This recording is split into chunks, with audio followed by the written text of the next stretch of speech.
And we are back with again the cooking session in my channel. This is how I prepare my um, tomato sauce with pork, with ground pork, and paprika, carrot, zucchini inside because I want it to be with more veggies.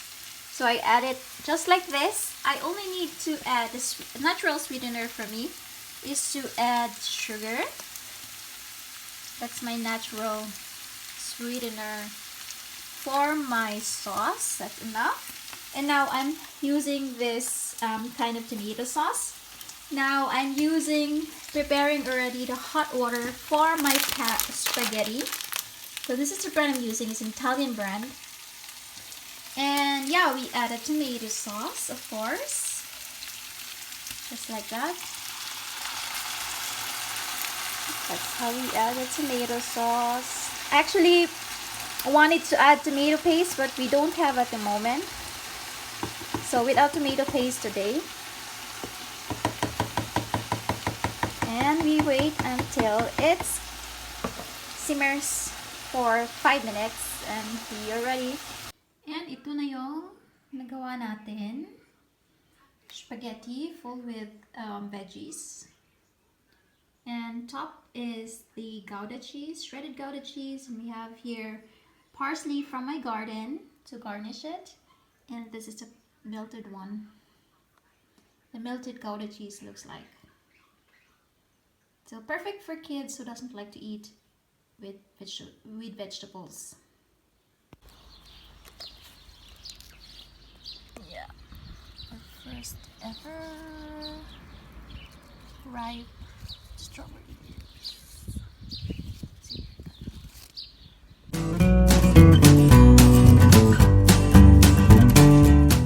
Hey everyone, welcome back to my channel, and today we are going to make I am going to try my best to make a carrot cake. So we have here the ingredients.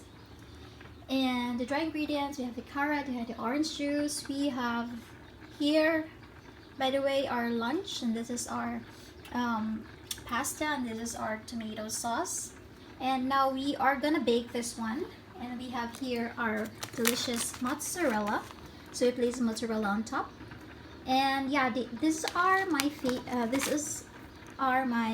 family's favorite mozzarella pasta, baked pasta, baked pasta with mozzarella. They love it so much with tomato sauce. And yeah, that's the meal for today. Today is the 18th of May, and yeah, let's eat. Hi guys, and I am gonna share with you guys today how it's gonna mix the, I hope it can be seen, but I'm gonna do my best to share with you today how I'm mixing the pasta. Du bist immer ein guter. And we are going to add the sauce again. Just like that.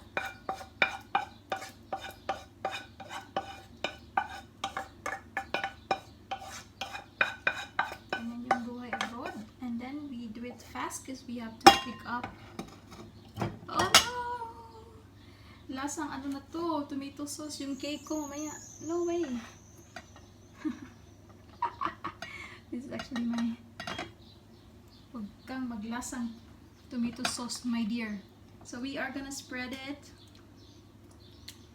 and then we have to run to pick up my little inday.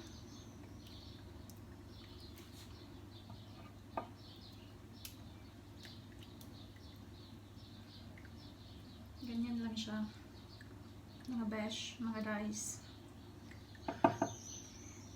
And the best part is the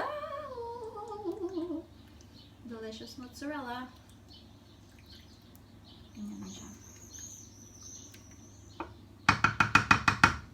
Bilisan mo dahil, bilisan mo kasi kailangan mo pang magbiyahe. Magbiyahe pa ako. Sige. So the oven is ready. But I'm gonna cook this one later when I'm back from picking her up from the school. So, ganyan lang yung life.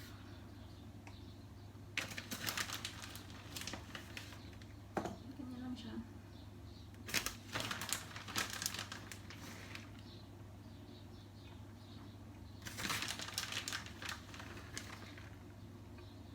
Ipasok ko naman siya sa ano. Nalipong ako. So, ganyan lang. Tapos ipasok na din siya sa oven. Lahat na. Lagyan na natin lahat. Slow cook na lang natin siya. And then, replace it sa oven.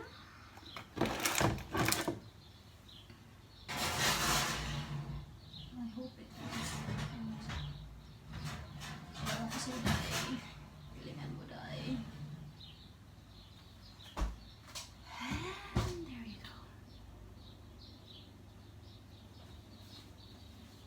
Okay na yun siya.